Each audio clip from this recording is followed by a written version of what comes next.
ஆச்சி மசாலா எந்த சமையலும் ருசி தேடும் ரகசியம் 20 ரூபாய்.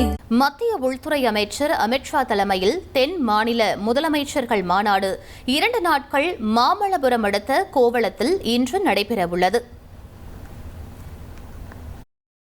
தென் மாநில முதல்வர்கள் மாநாட்டில் தமிழ்நாடு, கர்நாடகா, கேரளம், தெலுங்கானா மற்றும் புதுச்சேரி மாநிலங்களின் முதலமைச்சர்கள் பங்கேற்க உள்ளனர். காவிரி நீர் பங்கீடு விவகாரம் தொடர்பாக தமிழ்நாடு, கர்நாடகா இடையே முரண்பாடு நிலவும் நிலையில் இந்த மாநாடு முக்கியத்துவம் பெற்றுள்ளது.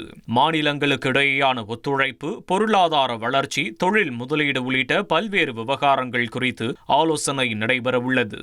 நீர்வள பகிர்வு, கல்வி, சுகாதாரம், தகவல் தொழில்நுட்பம், பேரிடர் மேலாண்மை, குற்றத்தடுப்பு உள்ளிட்ட முக்கிய பிரச்சனைகள் குறித்தும் விவாதிக்கப்பட உள்ளது. உள்துறை அமைச்சர், முதலமைச்சர்கள் மற்றும் உயர் அதிகாரிகள் பங்கேற்க உள்ளதால் மாநாடு நடைபெறும் கோவளம் பகுதி முழுவதும் காவல்துறையினரின் முழு கட்டுப்பாட்டில் வைக்கப்பட்டுள்ளது. ஆச்சி மசாலா எந்த சமையலும் ருசி தேடும் ரகசியம் 20 ரூபாய்.